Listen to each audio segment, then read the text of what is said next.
Je fixais mon garage vide, la tache d'huile sur le sol en béton, seule preuve que ma Cadillac Eldorado de 1967 avait jamais existé. Mes mains tremblaient alors que j'agrippais le cadre de la porte, essayant de digérer ce que Mélissa venait de me dire avec une telle indifférence désinvolte. J'ai vendu ta vieille Cadillac pour 40 000 $, a-t-elle annoncé derrière moi, sa voix portant ce ton qu'elle utilisait quand elle pensait avoir fait quelque chose de particulièrement malin. L'acheteur est venu ce matin pendant que tu étais à ton rendez-vous chez le médecin. Je me suis tourné lentement, mes articulations de 70 ans protestant, et j'ai regardé la femme avec qui j'étais marié depuis 38 ans. Elle se tenait là, dans l'embrasure de la porte de notre cuisine, les bras croisés, arborant ce sourire satisfait que je connaissais si bien. Derrière elle, je pouvais voir notre fils Michael et notre belle-fille Jennifer échanger des regards approbateurs. « Tu as vendu ma voiture. » Les mots sont sortis à peine au-dessus d'un murmure. J'avais l'impression que quelqu'un avait plongé la main dans ma poitrine et serré mon cœur avec un poing de fer. « Oh, Arthur, ne sois pas si dramatique. » Mélissa a agité la main avec dédain. Elle prenait juste la poussière. « Quand est-ce que tu as conduit ce truc pour la dernière fois? Il y a 6 mois? 1 an? » Michael s'est avancé, posant sa main sur mon épaule de cette manière condescendante qui me donnait la chair de poule. « Papa, maman t'a rendu service. Tu as 70 ans. Tu n'as pas besoin de te promener dans une vieille guimbarde qui boit de l'essence. Pense juste aux économies d'assurance. » Jennifer a hoché la tête avec enthousiasme, faisant sauter notre petit-fils de 18 mois, Tommy, sur sa hanche. Et puis 40 000 $. C'est une petite fortune, papillard. Tu pourrais acheter quelque chose de pratique. Peut-être une belle berline avec de bonnes notes de sécurité. Je voulais crier. Je voulais leur dire qu'ils n'avaient aucune idée de ce qu'ils avaient fait. Que cette voiture n'était pas juste un moyen de transport pour moi. Mais quand j'ai ouvert la bouche, rien n'est sorti. Les mots sont restés coincés dans ma gorge comme toujours quand j'essayais d'expliquer quelque chose d'important à cette famille. Nous allons avoir un dîner de célébration, a continué Mélissa, dépensant déjà mentalement de l'argent qui appartenait à quelque chose de précieux pour moi. Je pense à ce nouveau restaurant de grillade en ville, celui avec les entrecôtes à 40 $. On mérite bien de se faire plaisir après une décision financière aussi intelligente. Décision financière intelligente. J'ai fermé les yeux et me suis appuyé contre le mur du garage. Si seulement ils savaient. Si seulement l'un d'entre eux s'était jamais donné la peine d'écouter quand j'essayais de leur parler de voitures, d'histoire, des choses qui comptaient pour moi. « Papa, ça va ?» La voix de Michael semblait venir de loin. « Tu as l'air pâle. » J'ai hoché la tête, ne me faisant pas confiance pour parler. Comment pouvais-je expliquer qu'il venait de vendre une partie de mon âme? Comment pouvais-je leur faire comprendre que la Cadillac n'était pas juste une voiture, mais le dernier lien tangible que j'avais avec mon père? Le pire, c'était à quel point ils semblaient tous satisfaits d'eux-mêmes. Mélissa était déjà au téléphone, probablement en train de faire des réservations pour le dîner. Jennifer roucoulait à Tommy en lui disant que grand-père allait lui acheter plein de jouets avec l'argent de sa voiture. Michael hochait la tête d'un air approbateur comme s'il avait personnellement supervisé une brillante transaction commerciale. Aucun d'entre eux ne m'a demandé ce que j'en pensais. Aucun d'entre eux n'a envisagé que peut-être, juste peut-être, j'aurais dû être consulté avant qu'ils ne disposent de ma propriété. Dans leur esprit, je n'étais qu'un vieil homme confus qui avait besoin de leurs conseils pour prendre des décisions intelligentes. Je suis rentré dans la maison et me suis assis lourdement dans mon fauteuil inclinable, le même fauteuil auquel j'avais été relégué ces 5 dernières années alors que ma famille me traitait de plus en plus comme un meuble. Mélissa s'affairait dans la cuisine, parlant avec enthousiasme d'amuse-gueule et d'accord mais vint tandis que Michael et Jennifer discutaient de la manière dont je devrais investir l'argent. Un certificat de dépôt serait le plus sûr, disait Jennifer. À son âge, il ne peut pas se permettre de prendre des risques en bourse. Ou peut-être devrions-nous l'aider à ouvrir l'un de ses comptes d'épargne à haut rendement, a ajouté Michael, pour le garder liquide au cas où il en aurait besoin pour des frais médicaux.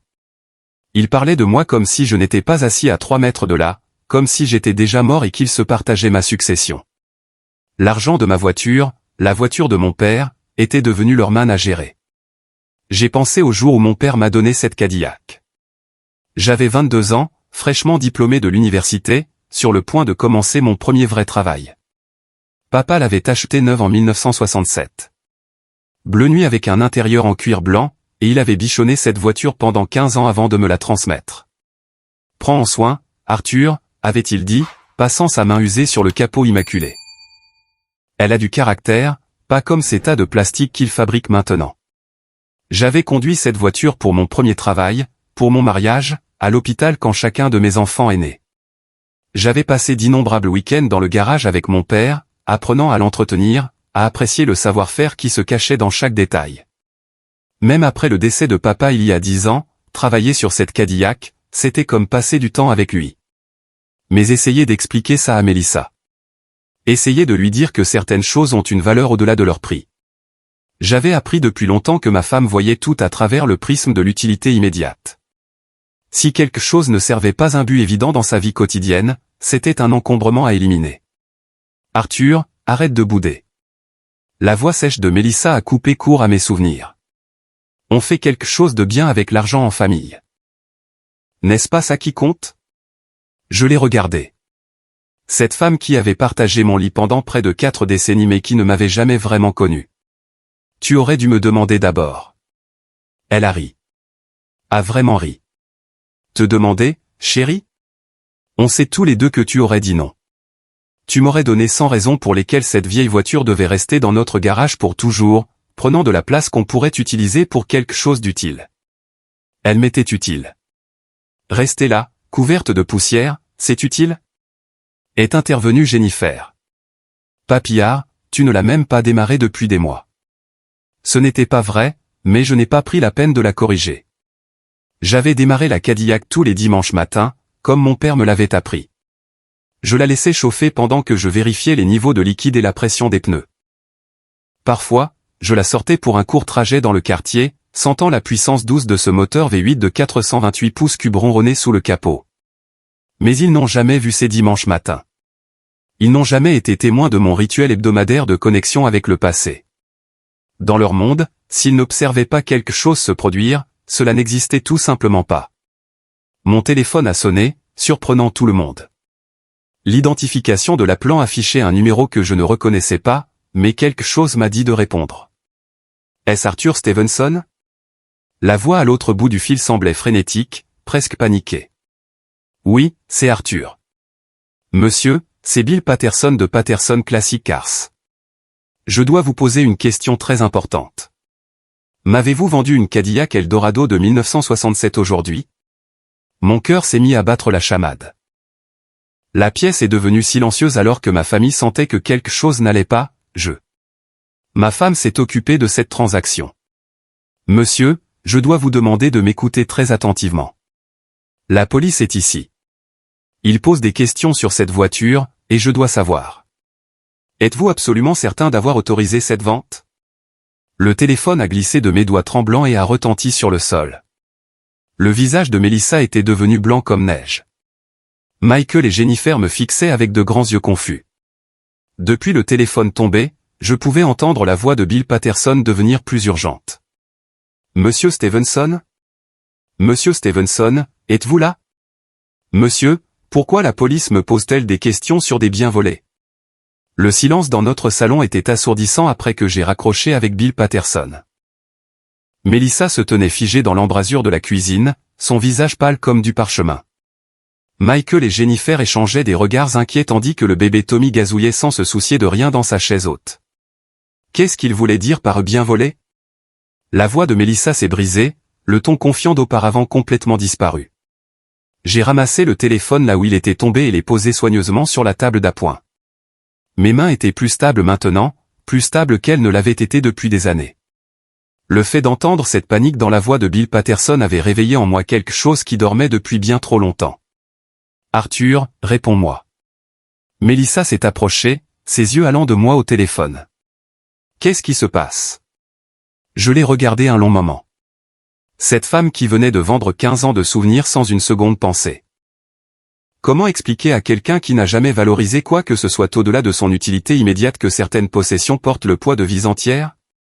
Cette voiture, ai-je dit doucement, n'était pas n'importe quel Eldorado de 1967. Qu'est-ce que tu veux dire? A demandé Michael, se tortillant mal à l'aise sur sa chaise. J'ai fermé les yeux et me suis laissé dériver jusqu'en 1992, 13 ans après avoir hérité de la Cadillac de mon père. J'avais 45 ans à l'époque, encore assez jeune pour ramper sous les voitures sans que mon dos ne hurle de protestation. Encore assez naïf pour croire que partager mes passions avec ma famille nous rapprocherait. J'étais dans le garage ce samedi matin-là, en train de remplacer les joints du carburateur, quand j'ai trouvé l'enveloppe cachée derrière la boîte à gants. Mon nom y était écrit de l'écriture soignée de mon père, pour Arthur, quand tu seras prêt à comprendre. À l'intérieur se trouvaient des papiers que je n'avais jamais vus auparavant, de la documentation de l'usine Cadillac de Détroit, des lettres d'ingénieur. Plus important encore, un certificat d'authenticité qui a fait trembler mes mains en le lisant. L'Eldorado de 1967 de mon père n'était pas n'importe quel Eldorado. C'était l'une des 12 seules jamais construites avec un pack moteur spécial haute performance que Cadillac avait développé, mais jamais officiellement commercialisé. Le pack avait été un projet secret, assemblé à la main pour un groupe restreint de cadres de Cadillac et de journalistes automobiles. Chaque voiture était essentiellement un prototype valant exponentiellement plus qu'une Eldorado standard. Mais mon père ne me l'avait jamais dit.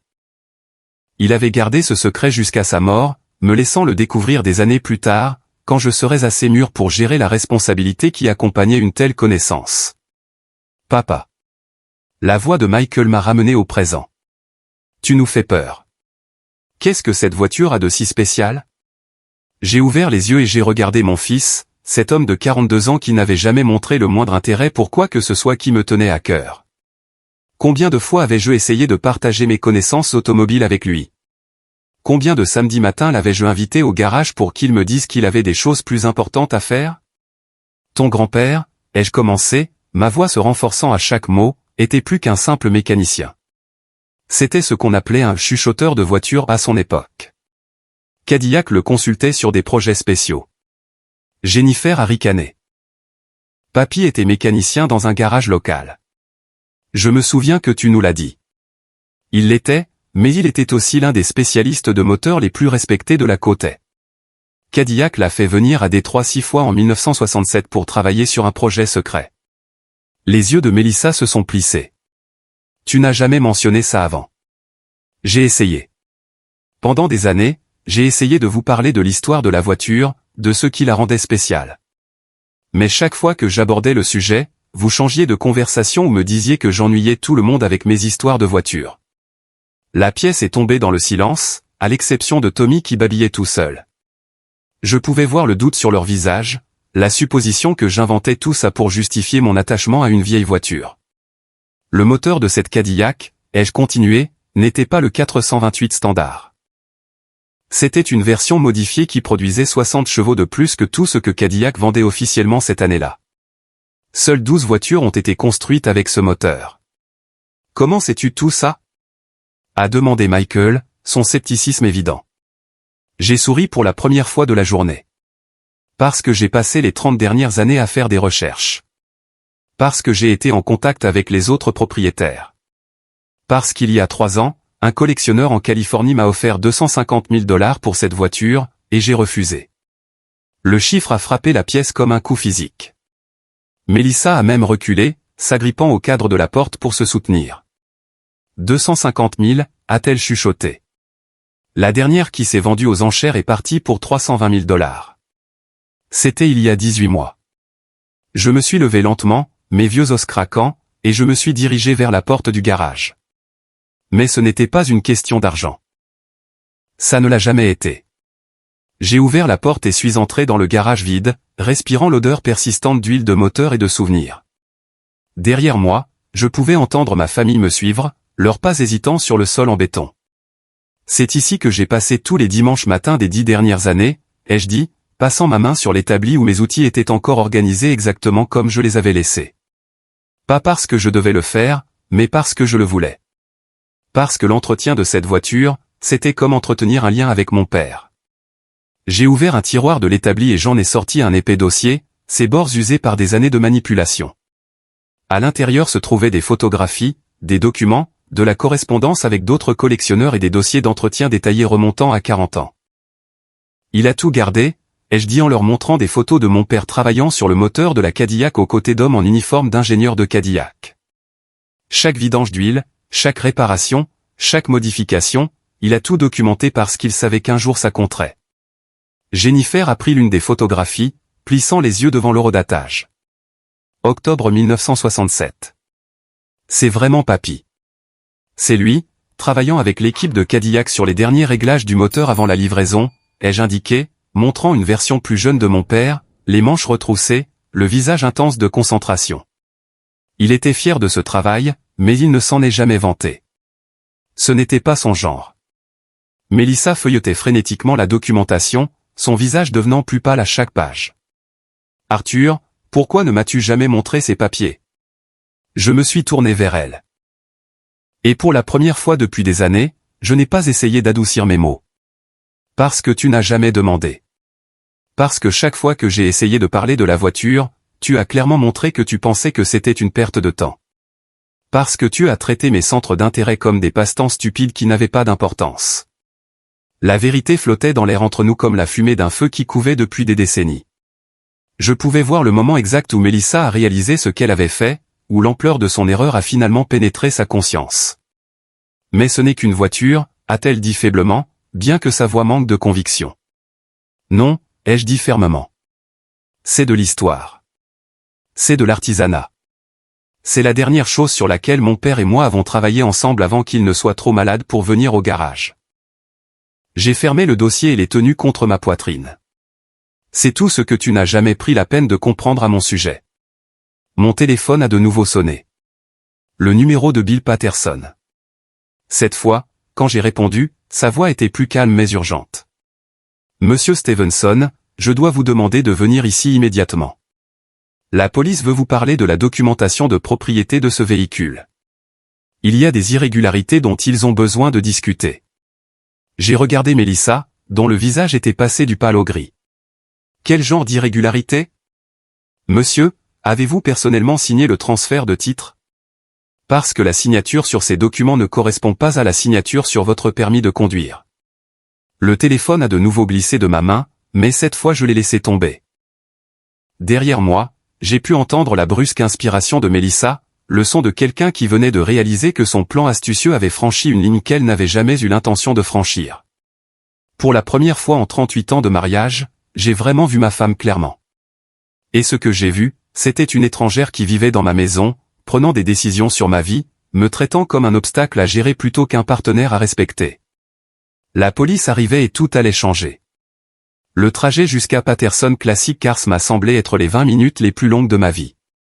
Mélissa était assise, rigide, sur le siège passager, ses mains si crispées sur ses genoux que ses jointures étaient devenues blanches. Elle n'avait pas dit un mot depuis que nous avions quitté la maison, mais je pouvais presque entendre son esprit tourner à toute vitesse, essayant de trouver comment se sortir du pétrin qu'elle avait créé. Michael avait insisté pour nous suivre dans sa propre voiture, emmenant Jennifer et le bébé. Je leur avais dit que ce n'était pas nécessaire, mais mon fils avait développé cette habitude au fil des ans de me traiter comme si je ne pouvais pas gérer seul les situations importantes. Aujourd'hui, pour la première fois, j'étais reconnaissant de son ingérence. J'avais le sentiment que j'allais avoir besoin de témoins pour ce qui allait se passer. Patterson Classic Cars se trouvait à la périphérie de la ville, un immense terrain rempli d'automobiles anciennes immaculées qui brillaient sous le soleil de l'après-midi. J'étais passé devant cet endroit d'innombrables fois au fil des ans, ralentissant toujours pour admirer l'inventaire, mais je n'avais jamais eu de raison de m'arrêter. Bill Patterson avait la réputation de ne traiter que les voitures classiques les plus exceptionnelles, le genre que les collectionneurs sérieux se disputaient aux enchères. En arrivant sur le parking, j'ai immédiatement vu ma Cadillac. Elle était à l'écart des autres véhicules, entourée de 3 voitures de police et d'un petit groupe de personnes en costume. Même de loin, elle était magnifique, sa peinture bleu nuit captant la lumière comme du métal liquide, ses pare-chocs chromés brillants comme des miroirs. Pendant un instant, mon cœur s'est gonflé de fierté de voir à quel point elle était encore belle après toutes ces années. Puis j'ai vu la tension sur les visages des gens rassemblés autour d'elle, et la réalité m'est revenue en pleine face. Bill Patterson s'est approché de notre voiture avant même que nous ayons fini de nous garer. C'était un homme grand et mince, la soixantaine, avec des cheveux grisonnants et des yeux inquiets derrière des lunettes à monture métallique. Son air habituellement confiant, celui que l'on attend de quelqu'un qui vend des automobiles à 6 chiffres, avait été remplacé par une panique à peine maîtrisée. « Monsieur Stevenson » a-t-il dit alors que je sortais de la voiture. « Merci d'être venu si vite. Je crains que nous n'ayons une situation très sérieuse ici. » L'inspectrice Maria Santos s'est présentée avec une poignée de main ferme et un contact visuel direct qui m'a donné l'impression qu'elle pouvait voir à travers mon âme. Elle était plus jeune que je ne l'avais imaginé, peut-être 45 ans, avec des traits fins et une intensité qui suggérait qu'elle ne perdait pas de temps en politesse. Monsieur Stevenson, je dois vous poser quelques questions directes sur la vente de ce véhicule. Avez-vous personnellement autorisé votre femme à vendre cette voiture? J'ai jeté un coup d'œil à Melissa, qui se tenait derrière moi comme si elle essayait de se rendre invisible. Non, je ne l'ai pas fait. Étiez-vous au courant qu'elle prévoyait de la vendre? Non, j'ai appris la vente après qu'elle ait eu lieu. L'inspectrice Santos a hoché la tête, prenant des notes dans un petit carnet. Monsieur Patterson, pourriez-vous s'il vous plaît expliquer à Monsieur Stevenson ce qui s'est passé lorsque vous avez tenté d'enregistrer le transfert de titre? Bill Patterson s'est passé nerveusement la main dans les cheveux. Quand j'ai soumis les documents au DMV, ils ont immédiatement signalé le titre. La signature ne correspondait pas à votre signature dans leur dossier. Et quand ils ont passé le numéro de série dans leur base de données, il est revenu avec des classifications inhabituelles. Quel genre de classification? Ai-je demandé, bien que je soupçonne que je connaissais déjà la réponse. Monsieur Stevenson, a dit l'inspectrice Santos. Ce véhicule est enregistré auprès du Registre national des véhicules historiques comme un artefact automobile significatif. Les voitures avec cette désignation nécessitent une documentation spéciale pour tout transfert de propriété. Le DMV est tenu de vérifier que les ventes sont légitimes et que les véhicules ne sont pas volés ou vendus sous de fausses déclarations. J'ai ressenti une vague de justification mêlée de tristesse. Mon père avait enregistré la voiture au registre historique en 1985, s'assurant que son importance serait préservée pour les générations futures. C'était l'une des nombreuses choses qu'il avait faites pour protéger l'héritage de la Cadillac, l'une des nombreuses choses que j'avais essayé d'expliquer à ma famille au fil des ans. De plus, a poursuivi l'inspectrice, notre enquête a révélé que ce véhicule particulier a fait l'objet de nombreuses demandes de la part de collectionneurs et de musées au cours de la dernière décennie. Sa valeur estimée est nettement supérieure au prix de vente que votre femme a négocié. Melissa a finalement trouvé sa voie. Je ne savais rien de tout ça. Arthur ne m'a jamais dit que la voiture valait autant d'argent. Je me suis tourné pour la regarder et la colère qui montait en moi depuis des heures a finalement éclaté. J'ai essayé de te le dire, Melissa, pendant 10 ans, j'ai essayé de partager ça avec toi. Chaque fois que je mentionnais l'histoire de la voiture, tu levais les yeux au ciel et changeais de sujet. Tu as clairement montré que tu pensais que mes centres d'intérêt étaient stupides et ennuyeux. Ce n'est pas vrai, a-t-elle protesté, mais sa voix manquait de conviction. N'est-ce pas? J'ai sorti mon téléphone et j'ai fait défiler mes photos jusqu'à ce que je trouve ce que je cherchais. Voici une photo que j'ai prise il y a 3 mois d'une lettre que j'ai reçue du Peterson Automotive Museum de Los Angeles. Il voulait présenter la Cadillac dans une exposition spéciale sur les véhicules prototypes. Je t'ai montré cette lettre, et tu sais ce que tu as dit? Le visage de Melissa est devenu rouge. Elle s'en souvenait. Tu as dit, c'est bien, chérie, et tu es retourné regarder ton émission de télévision. Tu n'as même pas regardé la lettre. Tu ne regardes jamais rien de ce qui compte pour moi. Michael s'est avancé, le visage pâle alors qu'il réalisait la situation. Papa, tu veux dire que cette voiture vaut plus de 40 000 $? L'inspectrice Santos a répondu avant que je ne le puisse. M. Stevenson, d'après les résultats récents des enchères pour des véhicules similaires, la valeur estimée de votre voiture se situe entre 250 000 $ et 400 000 $. Le chiffre a frappé ma famille comme un coup physique. Jennifer a même laissé échapper un cri. Michael a reculé et a dû s'appuyer contre sa voiture pour se soutenir. Melissa avait l'air sur le point de s'évanouir. 400 000, a murmuré Michael. Le dernier véhicule comparable s'est vendu à Barrett Jackson pour 375 000 $, a ajouté Bill Patterson. Et celui-là n'était pas en aussi bon état que la voiture de votre père. J'ai regardé ma famille absorber cette information. J'ai vu le moment exact où ils ont réalisé l'ampleur de ce qui avait été perdu. Mais ce qui m'a le plus frappé, ce n'était pas leur choc face à l'argent. C'était leur choc que j'ai su quelque chose qu'ils ignoraient. Pour la première fois depuis des années, ils me regardaient comme si j'avais peut-être des connaissances précieuses qui valaient la peine d'être écoutées.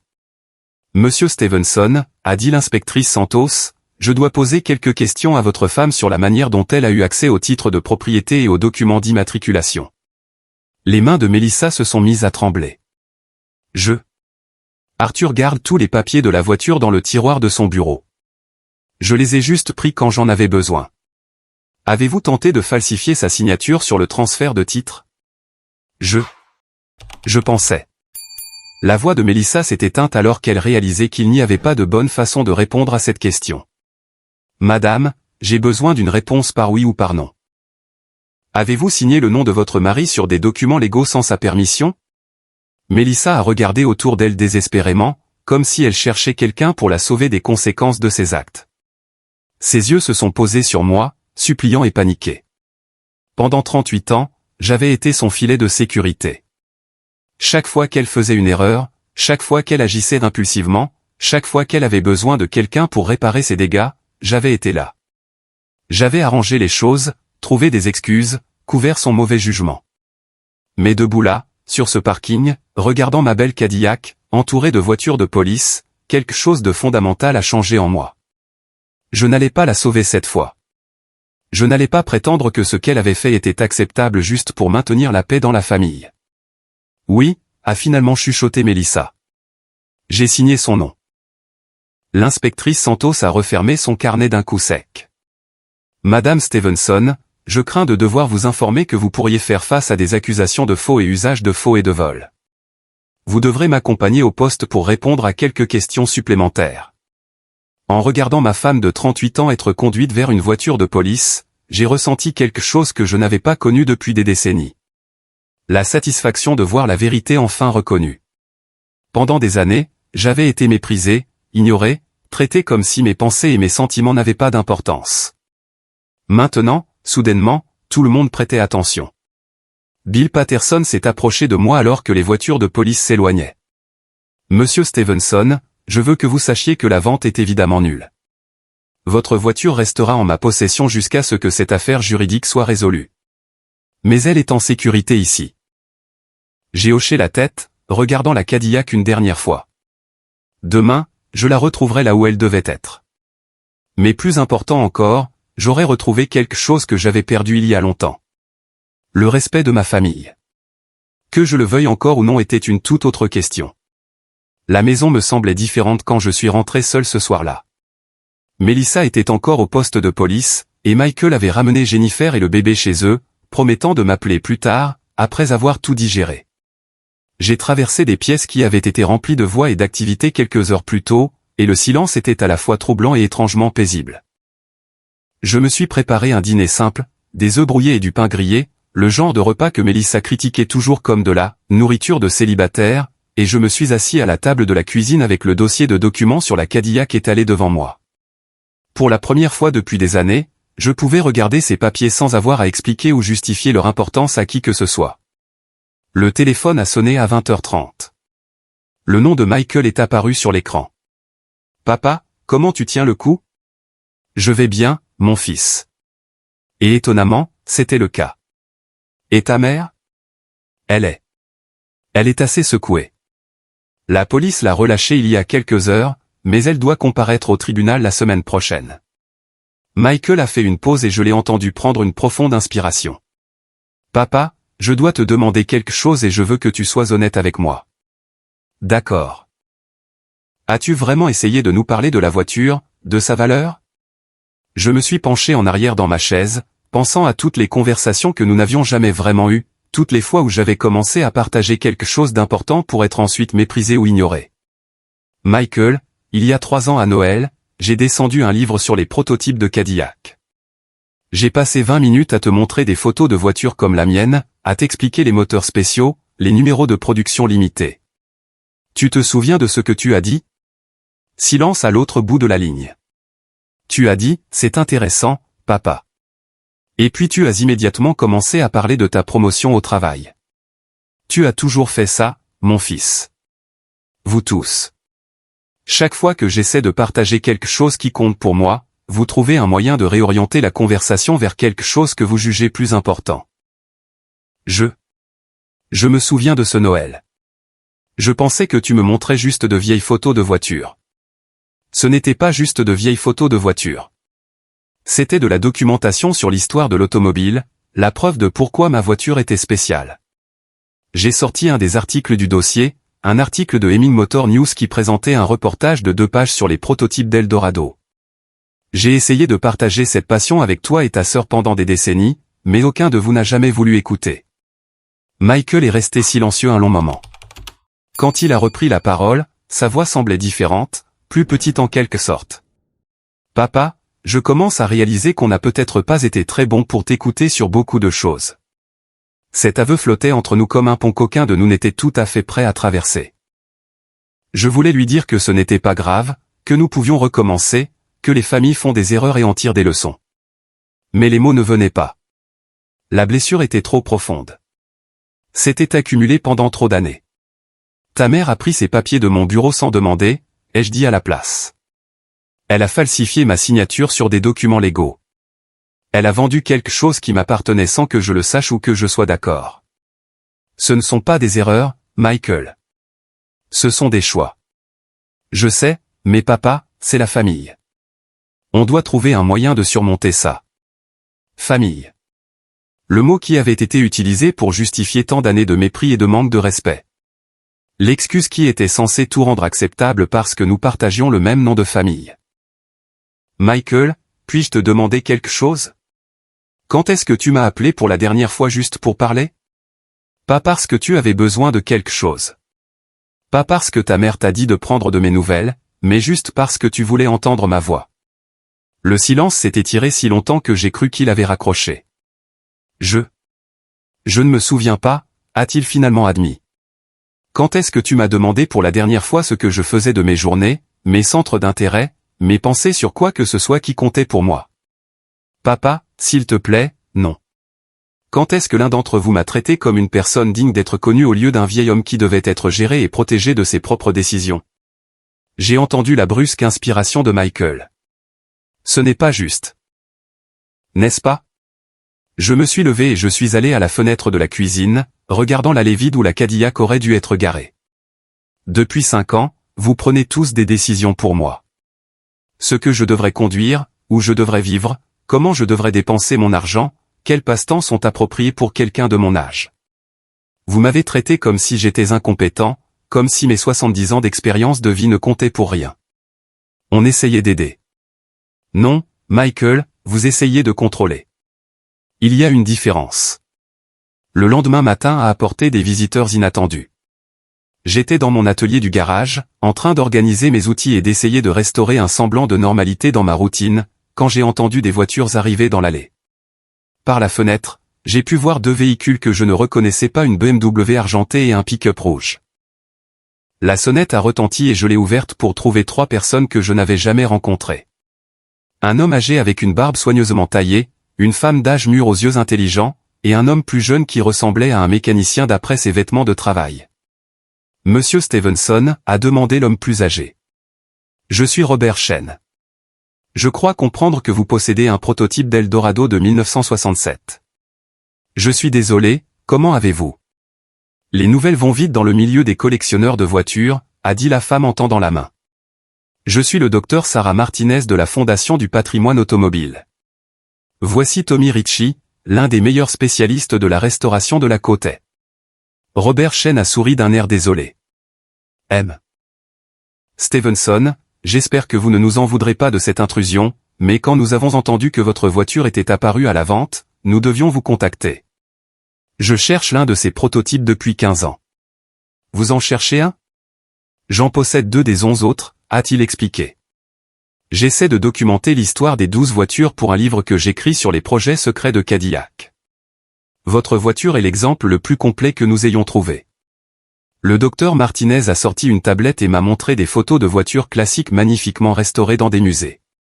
Monsieur Stevenson, la Fondation du patrimoine automobile préserve des véhicules importants pour les générations futures. Nous aimerions discuter de la possibilité de présenter votre voiture dans notre collection permanente. Je les ai invités à entrer, tout en digérant le fait que des étrangers en savaient plus sur la situation actuelle de ma voiture que ma propre famille n'en avait jamais su sur son importance historique. Assis dans mon salon, ils m'ont raconté des histoires sur les autres propriétaires de prototypes, sur le réseau de passionnés qui suivaient ces véhicules rares depuis des décennies. Votre père, a dit Robert Chen, consultant des notes sur son téléphone, correspondait avec mon ami Harold Weinstein dans les années 1980. Harold possède la voiture numéro 7. Ils ont échangé des dossiers d'entretien détaillés et des photographies. Il m'a montré des copies de lettres écrites de l'écriture soignée de mon père, discutant de détails techniques sur les moteurs spéciaux, partageant des informations sur la disponibilité des pièces et les techniques de restauration. C'était comme découvrir toute une facette de la vie de mon père que je n'avais jamais connue. Il était très respecté dans notre communauté, a ajouté le docteur Martinez. Sa documentation sur les spécifications du prototype a été essentielle pour nous aider à comprendre les différences d'ingénierie entre ces voitures et les modèles de production standard. Tommy Ritchie s'est penché en avant, les yeux brillants d'enthousiasme. Monsieur Stevenson, je travaille sur des Cadillacs classiques depuis 30 ans, et je n'en ai jamais vu une aussi méticuleusement entretenue que la vôtre. Le compartiment moteur est absolument impeccable. Chaque composant est soit d'origine, soit correctement restauré à l'aide de techniques d'époque. J'ai ressenti une vague de fierté qui n'avait rien à voir avec l'argent ou le prestige. Ces gens comprenaient ce que j'essayais d'expliquer à ma famille depuis des années. Que la Cadillac représentait quelque chose de plus grand qu'un simple moyen de transport. C'était un morceau de l'histoire de l'automobile, un témoignage de l'artisanat, un lien avec une époque où les voitures étaient construites à la main avec une attention portée à chaque détail. Monsieur Stevenson, a dit prudemment Robert Chen. J'espère que vous ne m'en voudrez pas de demander, mais nous avons entendu par le réseau de collectionneurs que votre voiture a failli être vendue hier. Tout va bien? Je me suis retrouvé à leur raconter toute l'histoire, la vente de Melissa, l'implication de la police, le manque total de compréhension de ma famille sur ce qu'ils avaient failli perdre. Ces étrangers ont écouté avec le genre d'attention que ma propre famille n'avait jamais montré, posant des questions réfléchies et exprimant un choc sincère sur la façon dont la voiture avait failli disparaître entre de mauvaises mains. Le concessionnaire qui l'a achetée, a dit Tommy Ritchie en secouant la tête, il n'avait aucune idée de ce qu'il obtenait. S'il avait essayé de la modifier ou de la vendre à quelqu'un qui ne comprenait pas son importance. Ça aurait été une tragédie, a terminé le docteur Martinez. Ces voitures sont des pièces irremplaçables de l'histoire de l'automobile. Quand ils sont partis 1 heure plus tard, chacun m'a tendu sa carte de visite et m'a fait promettre d'appeler si jamais je voulais entrer en contact avec d'autres collectionneurs ou si j'avais besoin de conseils sur l'entretien de la voiture. Pour la première fois depuis des années, j'avais l'impression d'avoir eu une conversation avec des gens qui me voyaient comme quelqu'un de compétent et d'intéressant plutôt que comme un vieil homme au centre d'intérêt dépassé. En regardant leur voiture disparaître dans la rue, j'ai réalisé quelque chose qui aurait dû être évident depuis longtemps. J'avais vécu avec les mauvaises personnes. Pendant des décennies, j'avais essayé de forcer ma famille à apprécier des choses qu'ils ne comprendraient jamais. Alors qu'il y avait toute une communauté de gens qui partageaient mes passions et respectaient mon expertise. Ce soir-là, Melissa est rentrée de chez sa sœur, où elle séjournait depuis sa sortie du poste de police. Elle avait l'air épuisée et vaincue, son air habituellement confiant remplacé par quelque chose que j'avais rarement vu en elle. L'incertitude. Arthur, dit-elle doucement. Nous devons parler. Je levai les yeux du magazine de voitures de collection que je lisais, celui que Robert Chen m'avait laissé avec un article sur les véhicules prototypes qui incluait une mention du travail de documentation de mon père. D'accord, dis-je. Parlons. Melissa s'assit en face de moi à notre table de cuisine, la même table où elle avait annoncé la vente de ma Cadillac à peine 2 jours plus tôt. Ses mains étaient jointes sur ses genoux, et pour la première fois en 38 ans de mariage, elle avait l'air sincèrement incertaine d'elle-même. Je sais que tu es en colère, commença-t-elle, sa voix à peine un murmure. Je sais que j'ai fait une terrible erreur. Je posai le magazine de collection et étudiai son visage. La femme qui avait toujours été si sûre de ses décisions, si prompte à rejeter mes préoccupations, semblait maintenant petite et vulnérable. Une partie de moi, celle qui avait passé des décennies à essayer de maintenir la paix dans notre foyer, voulait la réconforter, lui dire que tout irait bien. Mais je ne pouvais pas. Pas cette fois. Une erreur, répétai-je lentement. C'est comme ça que tu appelles le fait de falsifier ma signature, de prendre ma propriété sans permission, de vendre quelque chose qui signifiait tout pour moi. Ses yeux s'emplirent de larmes. Je ne savais pas que ça signifiait tout pour toi. Tu ne l'as jamais dit. Je l'ai dit tous les jours pendant 10 ans. Les mots sortirent plus durement que je ne l'avais prévu, mais je ne les adoucis pas, chaque fois que je travaillais sur cette voiture, chaque fois que je parlais de son histoire, chaque fois que j'essayais de partager ce qu'elle représentait pour moi, tu as choisi de ne pas écouter. Melissa s'essuya les yeux avec un mouchoir. Je pensais que c'était juste un passe-temps, quelque chose pour t'occuper à la retraite. Non, Mélissa, tu pensais que c'était un inconvénient. Tu pensais que mes centres d'intérêt étaient stupides et que mes connaissances ne valaient rien. Je me penchai en avant, la regardant droit dans les yeux. Et tu n'étais pas la seule. Avant qu'elle ne puisse répondre, la sonnette retentit. Par la fenêtre de devant, je pouvais voir la voiture de Michael dans l'allée ainsi qu'un autre véhicule que je ne reconnaissais pas. Quand j'ouvris la porte, je trouvai Michael debout à côté d'une femme bien habillée avec une mallette. « Papa » dit Michael, sa voix tendue. « Voici Patricia Holloway, l'avocate de maman. Nous devons discuter de la situation juridique. » Patricia Holloway était une femme d'une cinquantaine d'années aux yeux vifs qui dégageait le genre de confiance que l'on acquiert après des années à sortir les gens de situations difficiles. Elle me serra fermement la main et me demanda si nous pouvions nous asseoir pour parler. « Monsieur Stevenson, dit-elle une fois que nous fûmes tous assis dans le salon. Votre femme m'a fait part des circonstances entourant la vente de votre véhicule. Je comprends qu'il y a eu un malentendu sur la propriété et l'autorisation. » « Il n'y a eu aucun malentendu, dis-je calmement. Ma femme a volé ma voiture et a falsifié ma signature pour la vendre.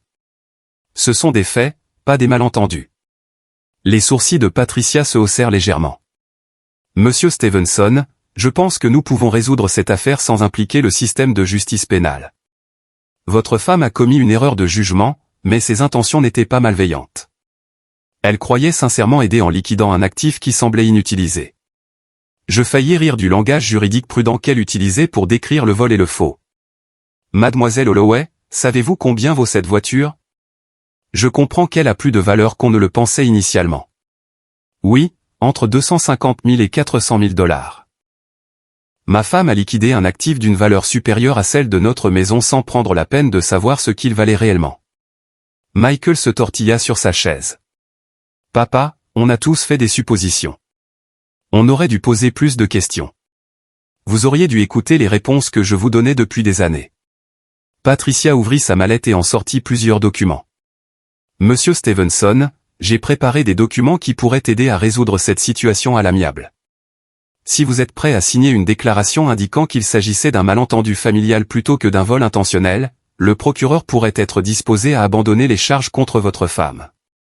Je regardai le papier qu'elle tenait, puis le visage plein d'espoir de Mélissa, puis l'expression anxieuse de Michael. Il me demandait de mentir, de prétendre que des années de mépris et de manque de respect n'avaient été qu'un malentendu, de protéger Mélissa des conséquences de ses actes en assumant la responsabilité de ses choix. Non, dis-je doucement. Patricia cligna des yeux. Pardon? Non, je ne signerai pas ces papiers. Je ne mentirai pas pour protéger quelqu'un qui m'a montré un tel manque de respect. Arthur, s'il te plaît, dit Mélissa, de nouvelles larmes commençant à couler. Je suis ta femme. On peut s'en sortir. Vraiment, demandai-je. Allons-nous vraiment nous en sortir? Ou vas-tu recommencer à ignorer tout ce que je dis dès que cette crise sera passée? La pièce tomba dans le silence. Patricia jeta un coup d'œil entre Mélissa et moi, reconnaissant clairement qu'il s'agissait de bien plus qu'une simple vente de voiture qui avait mal tourné. M. Stevenson, dit-elle prudemment, que faudrait-il pour que vous envisagiez de régler cette affaire en privé? Je pensais à Robert Chen, au docteur Martinez et à Tommy Ritchie, des gens qui avaient passé une heure chez moi et montré plus d'intérêt pour mes connaissances et mon expertise que ma propre famille ne l'avait fait en des années. Je pensais à la communauté de collectionneurs qui suivait ma voiture depuis des décennies, qui comprenait son importance d'une manière que ma famille ne comprendrait jamais. Je veux récupérer ma voiture, évidemment. Je veux qu'on reconnaisse que ce qui m'a été fait était mal, pas seulement un malentendu. Et je veux l'assurance que rien de tel ne se reproduira jamais. Bien sûr, dit rapidement Mélissa. Arthur, je te promets. Je n'ai pas fini. Je me tournai vers Michael. Je veux aussi de l'honnêteté sur autre chose. Quelque chose que j'ai découvert hier. Le visage de Michael pâlit. Qu'est-ce que tu veux dire? Je me dirigeai vers la cuisine et revins avec une petite boîte en bois que j'avais trouvée en fouillant dans mon atelier la veille. À l'intérieur se trouvaient des reçus, des garanties et de la documentation pour divers outils et équipements qui avaient disparu de mon garage au cours des 5 dernières années. Mon rabot Stanley de 1947, celui qui appartenait à mon grand-père. Où est-il? La bouche de Michael s'ouvrit, mais aucun mot n'en sortit. Mon jeu complet de clés Snap-on. Celle que j'ai achetée en 1973 avec mon premier salaire de la compagnie d'électricité. Où sont-elles? Papa, je peux expliquer. Le coffre à outils ancien que mon père a construit à la main en 1958. J'ai remarqué qu'il manquait le mois dernier. Où est-il, Michael? Le visage de Melissa était devenu complètement blanc. Elle savait. Bien sûr qu'elle savait. On avait besoin d'argent pour les frais médicaux de Jennifer quand Tommy est né, dit Michael misérablement. Maman a suggéré que tu avais beaucoup de vieux outils que tu n'utilisais plus. Et il y a cet antiquaire. Vous me volez depuis des années. Les mots sortirent plats, sans émotion. J'étais au-delà de la colère maintenant, dans cet endroit étrangement calme qui existe de l'autre côté de la trahison. Vous deux. Patricia Holloway se racla la gorge, mal à l'aise. Monsieur Stevenson, peut-être devrions-nous nous concentrer sur l'affaire juridique actuelle. Non, dis-je fermement. C'est exactement ce sur quoi nous devrions nous concentrer. Ce schéma de prendre mes biens sans permission, de me traiter comme si ma propriété appartenait à la famille pour qu'elle en dispose comme bon lui semble. Je sortis mon téléphone et leur montrai les photos que j'avais prises la veille, lors de la visite de Robert Chen et de ses collègues. Des photos d'espaces vides dans mon atelier où des outils auraient dû se trouver, des photos de la documentation que j'avais conservée de chaque article. Je documente ça depuis des mois, me demandant si je perdais la mémoire ou si des choses disparaissaient vraiment. Maintenant, je sais. Michael se cacha le visage dans les mains. Papa, on avait toujours prévu de te le dire. On allait tout remplacer une fois que Jennifer retournerait au travail. Avec quel argent? Vous avez vendu des outils d'une valeur de plusieurs milliers de dollars pour payer des factures médicales, puis vous prévoyez de les remplacer par des versions modernes de qualité inférieure du magasin de bricolage. On ne savait pas qu'ils avaient de la valeur, dit désespérément Melissa. Parce que vous n'avez jamais demandé. Parce que vous avez supposé que tout ce qui était vieux ne valait rien, que tout ce qui me tenait à cœur était superflu. Je les regardais chacun à leur tour. Combien d'autres choses ont disparu que je n'ai pas encore remarquées? Le silence qui suivit fut une réponse suffisante. Patricia Holloway se leva, son sang-froid professionnel finalement fissuré. Monsieur Stevenson, je pense que je dois conseiller à ma cliente que cette conversation devrait s'arrêter ici. Compte tenu de l'ampleur de ce qui est discuté, Madame Stevenson pourrait avoir besoin d'une représentation juridique différente. C'est probablement plus sage, acquiesçai-je, parce que ce n'est plus seulement une question de voiture. Après le départ de Patricia et Michael, Melissa et moi sommes restés seuls dans notre salon pour la première fois depuis le début de toute cette situation. La maison semblait différente maintenant, chargée de vérités qui avaient été cachées pendant trop longtemps. Arthur, dit-elle finalement, qu'est-ce que tu attends de moi? Que dois-je faire pour arranger ça? Je regardais cette femme avec qui j'avais partagé une vie pendant près de 4 décennies, et je réalisais que la question elle-même révélait à quel point elle comprenait peu ce qui avait été brisé entre nous. Je ne pense pas que tu puisses l'arranger, Melissa, dis-je doucement. Je ne pense même pas que tu comprennes ce qui doit être arrangé. Alors aide-moi à comprendre. Je sortis le magazine de voitures de collection que Robert Chen m'avait laissé et l'ouvris à l'article sur les véhicules prototypes. Tu vois ça? Cet article mentionne le travail de mon père dans la documentation de ses voitures. Il le qualifie d'essentiel à la préservation de l'histoire de l'automobile. Il y a des gens dans tout le pays qui connaissent son nom, qui respectent ce qu'il a accompli. Melissa regarda la page, lisant lentement. Hier, 3 étrangers sont venus chez nous parce qu'ils voulaient rencontrer le fils de l'homme qui a aidé à préserver ses voitures. Ils ont passé 1 heure à me poser des questions sur mes connaissances, mes expériences, mes idées. Ils m'ont traité comme si j'avais quelque chose de précieux à offrir. Je refermai le magazine et le mis de côté. Tu as vécu avec moi pendant 38 ans, et tu ne m'as jamais traité une seule fois comme si j'avais quelque chose de précieux à offrir. Tu n'as jamais posé de questions sur le travail de mon père. Jamais montré d'intérêt pour mes connaissances. Jamais reconnu que je pouvais savoir quelque chose qui valait la peine d'être su. Les larmes de Melissa coulaient maintenant librement. Je suis désolé. Je suis tellement désolé, Arthur. Je n'avais pas réalisé. C'est ça le problème, Melissa. Tu n'as pas réalisé parce que tu ne voulais pas réaliser. C'était plus facile de me rejeter que de prendre le temps de me comprendre. Le téléphone sonna, interrompant notre conversation. C'était l'inspectrice Santos. Monsieur Stevenson, je voulais vous informer que nous avons terminé notre enquête. Votre véhicule vous sera restitué demain matin. Cependant, je dois vous informer que nous avons découvert d'autres irrégularités dans les documents que votre femme a soumis.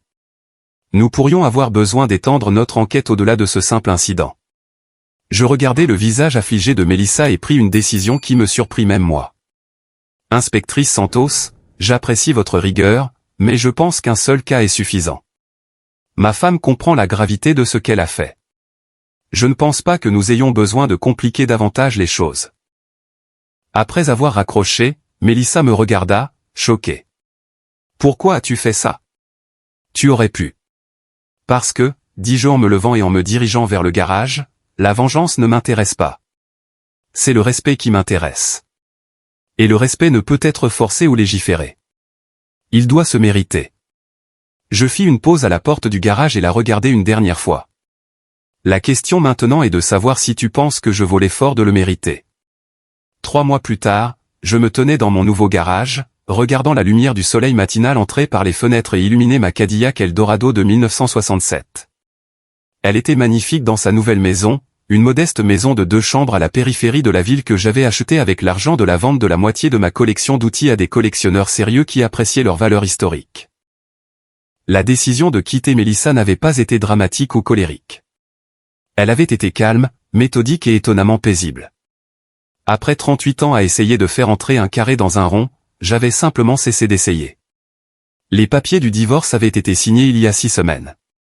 Mélissa a gardé la maison et la plupart de nos biens communs.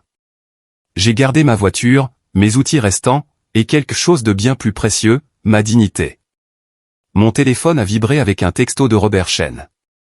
Arthur, le comité du concours d'élégance de Pebble Beach a approuvé notre demande. Ton Eldorado sera présenté dans la catégorie des prototypes le mois prochain. C'est un grand honneur. J'ai souri, me souvenant comment Mélissa levait les yeux au ciel chaque fois que je mentionnais les salons automobiles. Juste une bande de vieux qui prétendent que leurs jouets sont importants, disait-elle. Maintenant, mon jouet serait exposé à l'un des événements automobiles les plus prestigieux au monde, reconnu pour son importance historique par des gens qui comprenaient ces choses. La sonnette a retenti, et je l'ai ouverte pour trouver Tommy Ritchie tenant une grande enveloppe manille. « Arthur », a-t-il dit avec un grand sourire. « Tu vas vouloir voir ça. » À l'intérieur de l'enveloppe se trouvaient des photographies d'une vente aux enchères de voitures classiques qui s'était tenue le week-end précédent en Arizona. L'un des autres prototypes d'Eldorado, la voiture numéro 8, selon le système de numérotation de Robert Chen, s'était vendue pour 425 000 $.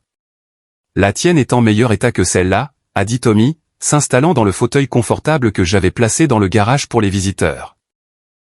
Avec la documentation que tu as, les dossiers d'entretien de ton père, la provenance, si jamais tu voulais vendre, tu pourrais probablement en obtenir près d'un demi-million. J'ai mis les photographies de côté et j'ai passé ma main sur l'aile de la Cadillac. Je ne la vendrai jamais. Je ne pensais pas que tu le ferais, mais c'est bien de savoir ce qu'elle vaut, n'est-ce pas? C'était bien, mais pas pour les raisons que les gens pourraient imaginer. L'argent n'était pas ce qui importait. C'était la validation. Pendant des années, on m'avait dit que mes centres d'intérêt ne valaient rien, que mes connaissances n'étaient pas pertinentes, que mes passions étaient des passe-temps stupides qui n'avaient pas d'importance. Maintenant, j'avais la preuve que j'avais eu raison depuis le début. Tommy a sorti son téléphone et m'a montré des photos d'un rassemblement de voitures classiques auquel il avait assisté le week-end précédent. Il y a un groupe d'entre nous qui se réunit samedi prochain au Peterson Museum à LA. 5 des 12 propriétaires de prototypes seront là. Robert veut vraiment que tu viennes. J'avais assisté à plus d'événements automobiles au cours des 3 derniers mois qu'au cours des 10 années précédentes. Il ne s'agissait pas seulement des voitures. Il s'agissait de la communauté. Ces gens écoutaient quand je parlais. Ils posaient des questions réfléchies sur le travail de mon père, sur les techniques de restauration, sur les différences techniques entre les prototypes et les modèles de production. Ils me traitaient comme un expert parce qu'il s'est avéré que j'en étais un. J'y serai, ai-je dit. Je prévois de conduire la Cadillac là-bas. Elle a besoin d'un bon long voyage.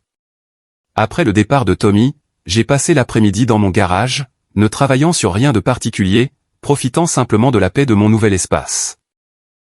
Tout ici était à moi, choisi par moi, arrangé par moi, entretenu par moi. Personne ne remettait en question mes décisions ni ne critiquait mes méthodes. Personne ne me faisait me sentir coupable de passer du temps sur des choses que j'aimais. Le téléphone a sonné vers 16 heures. Le nom de Michael est apparu sur l'écran. Papa, comment tu t'installes? Bien, mon fils. La maison est parfaite pour mes besoins. Je suis passé en voiture hier. Le garage a l'air plus grand que ton ancien. Il est assez grand pour la Cadillac et un véritable atelier. Il y a eu une pause. Michael appelait toutes les quelques semaines depuis la finalisation du divorce. Des conversations maladroites où il essayait de maintenir un lien tout en évitant les vérités inconfortables sur les raisons de mon départ. Papa, je voulais que tu saches que Jennifer et moi avons parlé des outils que nous avons vendus, du fait de ne pas t'avoir écouté. On veut arranger les choses. Comment prévoyez-vous de faire ça? On a trouvé certains des outils de ton grand-père dans des ventes de succession. Pas exactement les mêmes, mais des pièces similaires de la même époque. Et on a retrouvé l'antiquaire qui a acheté ton coffre à outils. Il l'a toujours, et il est prêt à le revendre. J'appréciais l'effort, mais il ne comprenait toujours pas, Michael, ce ne sont pas les outils eux-mêmes qui comptent. C'est ce qu'ils représentaient, le lien avec mon père et mon grand-père, le respect de l'artisanat, la valeur de l'entretien des choses plutôt que de les jeter. Je sais. Je pense que je commence à comprendre ça maintenant. Vraiment? Ou essaies-tu juste d'apaiser ta culpabilité? La question flottait entre nous comme un pont qu'aucun de nous n'était sûr de vouloir traverser. Papa, que puis-je faire? Que devons-nous faire pour mériter ton pardon? Je me suis dirigé vers l'établi où j'avais organisé mes outils restants, ceux qui n'avaient pas été vendus, ainsi que plusieurs nouvelles pièces que j'avais acquises auprès de collectionneurs qui appréciaient leur importance. Chaque outil avait sa place, son but, son histoire. Michael, le pardon n'est pas quelque chose que l'on gagne par de grands gestes ou des achats coûteux. C'est quelque chose qui se développe avec le temps, par un respect et une compréhension constants. Je veux essayer, si tu me le permets. J'ai pensé au dîner solitaire dans ma nouvelle maison. Aux soirées tranquilles sans famille autour. Aux petits-enfants que je voyais rarement. L'indépendance que j'avais gagnée avait un coût, et certains jours, ce coût semblait plus lourd que d'autres. D'accord, ai-je finalement dit. Mais cette fois, on fait les choses différemment. Si tu veux reconstruire notre relation, tu commences par écouter. Vraiment écouter. Pas seulement attendre ton tour pour parler. Je peux le faire. Peux-tu t'asseoir dans mon garage pendant 1 heure pendant que j'explique la différence entre une Eldorado de 1967 et une de 68? Peux-tu regarder mes outils et poser des questions sur leur histoire au lieu de calculer leur valeur de revente? Peux-tu me traiter comme si j'avais des connaissances qui valent la peine d'être apprises au lieu de problèmes qui valent la peine d'être résolus? Oui, je veux apprendre, papa. Je veux comprendre ce qui est important pour toi. Après avoir raccroché, je suis resté assis dans mon garage alors que le soleil de l'après-midi filtrait à travers les fenêtres, créant des motifs de lumière et d'ombre sur le sol en béton. Le silence était complet, à l'exception du bruit lointain de la circulation et du tic-tac de la vieille horloge électrique que j'avais accrochée au mur. Pour la première fois depuis des années, je me sentais vraiment content. Pas heureux de la manière étourdie et excitée de quelqu'un qui a gagné un prix, mais content de la manière profonde et posée de quelqu'un qui a enfin trouvé sa place dans le monde. Mon téléphone a vibré avec un message du docteur Martinez de la Fondation du patrimoine automobile. Arthur, le conseil d'administration a approuvé votre proposition. Nous serions ravis de vous avoir comme conservateur consultant pour notre collection de véhicules prototypes. Quand pouvez-vous commencer? J'ai souri et j'ai répondu. Que diriez-vous de lundi? Le poste de consultant paierait bien, mais plus important encore, il me donnerait un but.